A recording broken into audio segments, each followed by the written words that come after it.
Hej Gudrun. Hej Felipe. Hvordan går det? Det går fint som det plejer. Har du fået noget at spise? Ja, jeg fik frikadeller med brun sauce. Ej, hvor lyder det lækkert. Ja, det smager også godt. Fik du hjælp til at klare det, eller? Nej, selvom jeg er en gammel dame, jeg klarer det fint, Felipe. Det er jeg ikke i tvivl om, du gør og kan, Gudrun. Hvad med noget at drikke? Har du fået noget at drikke? Jeg er en enkelt glas vand. Jeg har ikke så meget lyst. Jeg er ikke tørstig. Nej. Men det er netop derfor, at du nogle gange godt kan få en urinvejsinfektion, fordi du nemlig glemmer at drikke. I forhold til det, så vil jeg spørge dig, om du nogle gange føler dig svimmel. Når jeg har det der urinvejsinfektion, jeg føler mig svimmel, forvirret, sløv, og jeg sidder hele dagen i min lænestol. Jeg kommer slet ikke op. Så jeg tisser i min bukser. Ja. Og jeg kan ikke lide at snakke om det. Og hver gang jeg tænker, eller snakker om det, så bliver jeg rigtig ked af det. Jeg får det rigtig dårligt. Det forstår jeg godt. Lad os tale om noget andet, Gudrun. Hvordan går det med at tage din medicin? Det går fint. Jeg klarer det fint. Jeg klarer det selv. Ja. Får du noget smertestillende? Ja, jeg får noget, hvad er det hedder nu? Dolol. Noget ja. Og jeg får tit. Ja. Ja. Grunden til, at jeg spørger dig om det, det er jo på baggrund af de problematikker, som vi taler om. Dolol, det har jo en sløvende virkning. Og i forhold til, at du ikke drikker så meget væske, så kan det også have noget at gøre med, at du nogle gange godt kan blive forvirret og konfus. Og det hænger jo sammen med, at du er bange for at gå på toilettet. Så det hele hænger jo faktisk sammen, Gudrun. Ja. Det jeg kan gøre, det er at hjælpe dig på bedst mulig vis efter dine behov og ønsker. Og så vil jeg høre dig, om der kommer noget familie på besøg en gang imellem. Ja, min mand Erik, han kommer hver dag og besøger mig. Han er så sød, min Erik. Ja. Er det så ham, som hjælper dig på toilettet, eller klarer du selv det? Jeg har dårlige ben, men ellers, jeg klarer det selv. Jeg klarer det fint med min rollator. Det lyder jo fremragende. Ja. Du har så mange gode ressourcer. Bruger du nogle hjælpemidler, når du er ude på toilettet? Nej, jeg har bare en hund til. Ja. Så ellers, jeg klarer det selv. Og du klarer også det med at vaske dig selv for neden fint og tørre? Ja, selvfølgelig. Ja, det var godt. Grunden til, at jeg spørger dig om det, det er jo fordi, at i forhold til korrekt ned- og hygiejne, så er det jo et meget vigtigt tiltag i forhold til at forebygge urinvejsinfektion, at man også vasker sig korrekt. Ja. Men hvorfor skal det være så svært? Jeg ved, hvordan jeg skal vaske mig og tørre mig. Okay, det lyder jo godt. Hvordan går det med at bruge din iPad? Og det går fint. Jeg bruger den tit, når min søn kommer, og så viser han billeder og film af mine børnebørn. Og så kan jeg også filme med plejecenterets nyheder. Ja. Må jeg vise dig et lille klip? Hvad handler det om? Men det omhandler jo i forhold til, hvordan man vasker sig korrekt i forhold til nedertoilet. Og det er jo et vigtigt tiltag i forhold til at forebygge urinvejsinfektion. Så du kunne eventuelt måske blive inspireret af det. Hvad siger du til det, Gudrun? Lad mig se, hvis jeg kan lære noget nyt. Ja.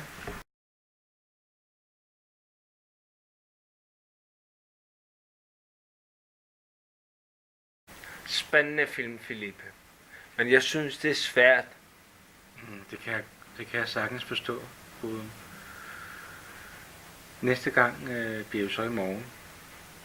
Der kan jeg jo være i nærheden af dig, når du skal vaske dig selv. Fordi så kan jeg hjælpe dig efter dine behov og ønsker. Hvad siger du til det? Ja, det kan vi aftale. Ja. Men nu skal jeg sove til middag, Felipe. Yes. Tak for i dag. Selv tak. Vi ses. Det gør vi.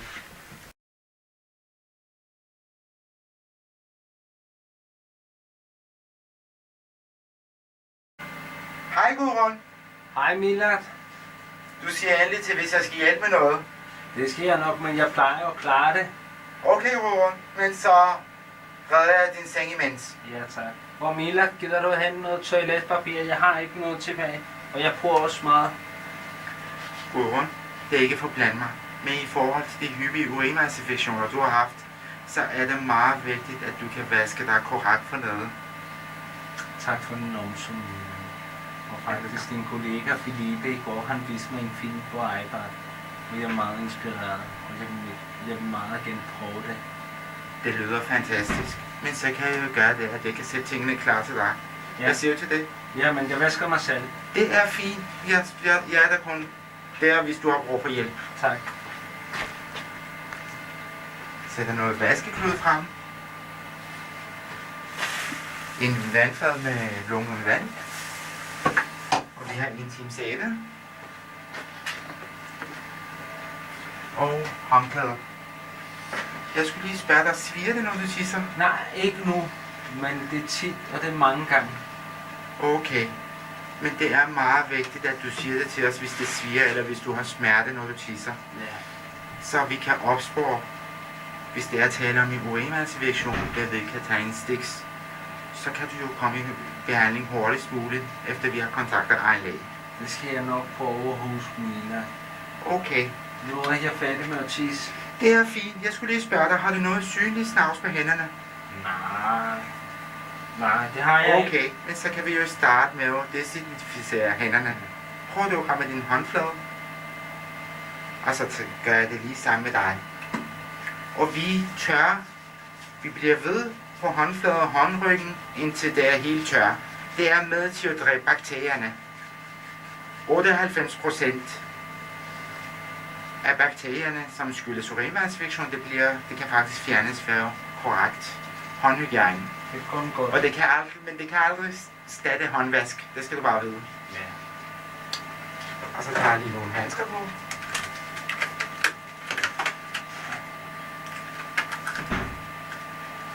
Det er lidt svært. Jeg håber ikke, at du bliver lidt utålmodig. Nej, Mila. Det skal jeg ikke. Jeg har hele dagen her. Okay. Nu er du klar? Ja, hvad så? Nu starter jeg med at gøre kluden lidt vådt. Lidt sæbe. Værsgo.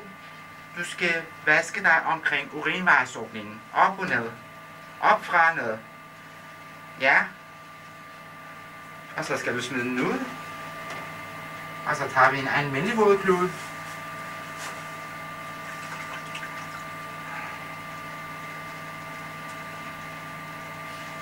Værsgo. Og så tør du efter det sæbe, du har omkring urinvejsåbningen. Normalt så kan man bruge sådan en klud flere gange, men det gider du ikke, vel? Nej. Det kan jeg godt forstå. Nu kommer det vigtigste, og det er urinvejsåbningen selv. Og det skal du vaske op fra og ned. Ja, en gang, det er fint. Og så smider du det ud.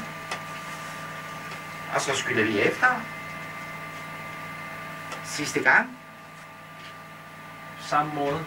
Ja, en gang op fra og ned. Og så dupper du den lige med håndklædet. Værsgo. Tak. Den smider jeg straks til vask. Tak for hjælpen, Mila.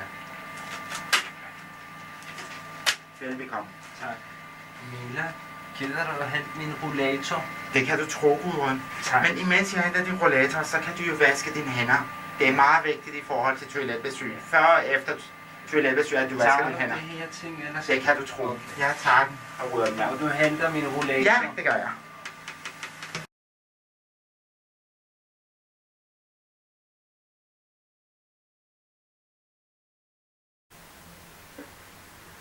Hej, Gudrun. Hey Mila. Se, hvad jeg har taget med. Rød saft. Ja. I stedet for de kedelige vand, vi får her i huset. Men nu vidste du, at jeg elsker rød saft. Altså, jeg har jo snakket med din mand, Erik, Ja, rigtigt. som fortalte, at du er meget glad for rød saft. Det er rigtigt. Og så tænker jeg i forhold til at forebygge de her urinvejsinfektioner, som du har haft før, så kan du jo altid drikke noget, som du kan lide. Ja, det er rigtigt. Men Mila, som Filippe har sagt, hvis det passer, han har sagt 1,5 liter om dagen. Jeg synes, det er for meget. Ja. Men måske hjælper det med rød saft. Altså, 1,5 liter, Gudrun, det er en kæmpe mundfuld. Men derfor har jeg tilladt mig faktisk at lave et væskeskema, hvor de her 1,5 liter, de er fordelt i løbet af hele dagen, så du slipper for at drikke alt det væske på en gang. Du kan kigge på den. Ja. præcis det. Men hvad skal jeg køre med den? Altså det eneste du skal gøre her, det her væskeskema, det har vi jo ikke lavet, fordi vi skal holde øje. Det har vi kun lavet, fordi du skal blive inspireret til at drikke mere. Det eneste du skal gøre, det er at sætte plus, hvis du har drukket det her drikkevarer, og sætte minus, hvis du ikke har drukket det. Og i forhold til, hvis du har brug for, at vi skal assistere dig, i forhold til, hvis du skal for eksempel ændre nogle af drikkevarerne eller noget andet, så kan du jo altid tage fat i os. Det lyder både godt og meget enkelt. Jeg siger meget tak for jeres hjælp. Skal vi lige i skolen? Ja, det kan vi godt. Og rød saft. Skål, skål. Tak. Velbekomme.